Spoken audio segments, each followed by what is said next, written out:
উল্টে উল্টে আপনাদেরকে দেখিয়ে দেখিয়ে পার কনস্টিটিউশন একটা একটা করে বাছাই করে করে এটার এক্সপ্লেনেশন করেছেন। ওনাকে শুধু মনে করে দিতে চাই, উনি যেই কনস্টিটিউশন থেকে ধরে ওনাদের এখনকার পজিশন থেকে ডিফেন্ড করার চেষ্টা করছেন, সেই কনস্টিটিউশনটা কিন্তু কোনো কাজে আসেনি। যখন ওনার দলের হাজার হাজার নেতা কর্মীদেরকে গুম করা হয়েছিল, যখন ওনার দলের হাজার হাজার নেতা কর্মীকে নি ক্যাপিং করা হয়েছে, যখন ওনার দলের হাজার হাজার নেতা কর্মীর চোখ উপড়ে ফেলা হয়েছে, এবং যখন ওনার দলের হাজার হাজার নেতা কর্মী এবং ছাত্র দলের ছাত্রদেরকে শুধু ছাত্র দল করার অভিযোগে পড়াশোনা শেষ করতে দেওয়া হয়নি, তাদের ফেরারি জীবন উপহার দেওয়া হয়েছে। তারা ধান খেতে ঘুমাতো, তারা আখ খেতে ঘুমাতো, তারা তাদের পরিবারকে বছরের পর বছর দেখেনি। ঈদ, রোজা, নববর্ষ কোনো কিছু তাদের জীবনে আসেনি, কারণ শুধুই তারা একটা বিরোধী দলের রাজনীতি করত। এই সংবিধান কিন্তু তাদেরকে প্রোটেক্ট করেনি। সুতরাং সংবিধান আলটিমেট প্রোটেক্টর না। প্রোটেক্টর কি? প্রোটেক্টর হলো আমাদের যে নাগরিক হিসেবে, রাজনীতিবিদ হিসেবে আমরা যে আমাদের যে যারা ভোটার আছেন তাদের কাছে যে আমাদের প্রমিসটা, এটাই তো আমাদের প্রোটেক্টর। আমাদের যে জবানের তো মূল্য থাকতে হবে।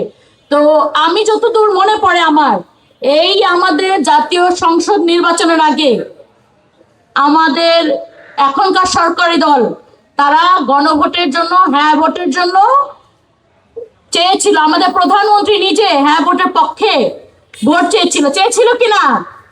কিন্তু এখন ওনারা ওনাদের স্ট্যান্সটা চেঞ্জ করে ফেলতেছেন, এবং সেই স্ট্যান্সটা চেঞ্জ করার জন্য তারা সংবিধানকে একদম খুবই জোরে আঁকড়ে ধরছেন। উনি মাত্র বলে গেলেন যে গণভোটের কোনো ভিত্তি নেই। এখানে ওনাকে একটু মনে করিয়ে দিতে চাই, পিপলস উইল টেক প্রেসিডেন্স। গণমানুষের রায়টাই প্রধান রায়।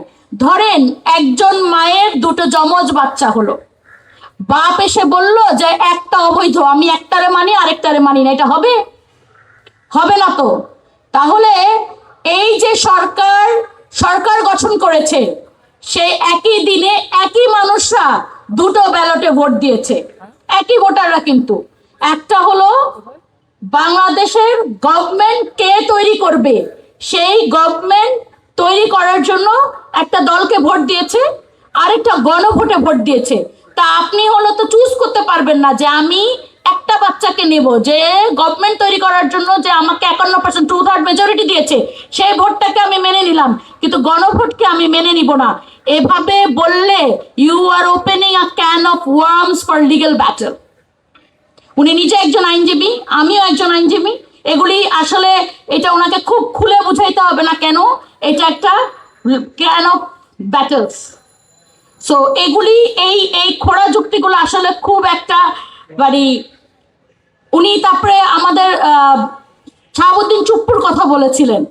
তো চুপ্পুকে উনি খুব পছন্দ করছেন না, কিন্তু প্রবলেম হলো ওনাদের সরকার কিন্তু এখনো চুপ্পুকে বহাল রেখেছে। সুতরাং ওনাদের সরকার যেহেতু চুপ্পুকে বহাল রেখেছে, ওনার উচিত চুপ্পুকে মাননীয় রাষ্ট্রপতি হিসাবে বলা। এটাই হলো, দ্যাট ইজ দ্য ডেকোরাম। আইনজীবী হিসেবে তো উনি অনেক আইন দেখিয়েছে, আইনের এটাও একটা part, that is the decorum of the law. That এখনো যেহেতু উনি এই লোক, আমি তাকে পছন্দ করি না করি, সে যেহেতু ওই চেয়ারে আছে, মহামান্য রাষ্ট্রপতি বলতে হবে। তো সুতরাং এই যে বলল যে রাষ্ট্রপতির কোনো এখতিয়ার নেই, এই যে রাষ্ট্রপতি যে এখতিয়ার ছিল তাদের কাছেই কিন্তু এখতিয়ার না থাকার পরেও ওনার কাছে আপনারা যে কি বলে শপথ নিয়েছেন কেন? Because of necessity. তো এই নেসেসিটির জায়গাগুলো বারবার একটু পাশ কেটে চলে যে অন্য জায়গা নিয়ে আলাপ আলোচনা করাটা তো আসলে ভালো না। নেসেসিটিটা যে কারণে আমরা কিন্তু বিএনপি নিজেও তো এটা তো একটা অদ্ভুত পরিস্থিতি না, 2024-এর জানুয়ারিতে একটা ইলেকশন হলো এবং 2024-এর অগাস্টে সেই সরকার পতন হলো। নর্মাল নিয়মে আর 5 বছর পরে একটা ইলেকশন হওয়ার কথা, তাহলে 2026-এর ফেব্রুয়ারিতে ইলেকশন কিভাবে হলো? ঠিক সেভাবেই হয়েছে, দরকারে হয়েছে। তো গণমানুষের উইলের কারণে তো হয়েছে। সুতরাং গণমানুষের উইলকে এইভাবে পদদলিত করাটা আসলে খুব সুন্দর দেখাচ্ছে না, এবং ওনাদের নিজেদের সামনের সময়গুলোর জন্য খুব ভালো পরিস্থিতি তৈরি করবে না। আমি আমাদের যে আইনজীবীদের যে ভূমিকা, ওনারও তো ভূমিকা ছিল, আমরা একই পথের পথিক ছিলাম। এখন বাড়ি নিজ দলকে সাপোর্ট করতে যে সত্যের পথ থেকে সরে যাওয়াটা আসলে খুব সুন্দর দেখাচ্ছে না। আইনজীবীদের যে ভূমিকা, একটা ছোট্ট যে স্মৃতিচারণ করে আমি আমার বক্তব্য শেষ করব। খুব বড় বক্তব্য দিব না, কারণ এখানে বড় বক্তব্য দেওয়ার কিছুই নেই। মানুষ তার গণরায় দিয়ে দিয়েছে, এবং এই গণরায় মেনে নেওয়া যত দ্রুত করা হবে তত ভালো। যখন এই আন্দোলনটা আস্তে আস্তে গতি পাচ্ছিল, অনেক বড় দলগুলো এসে বলেছিল যে আমরা এই আন্দোলনের সাথে সম্পৃক্ত না, আমরা এটার কোনো পার্ট না। তখন আমাদের একটা লয়ারের টিম, অ্যাডভোকেট তাজুল ইসলাম, উনি এটার প্রধান হিসেবে ছিলেন।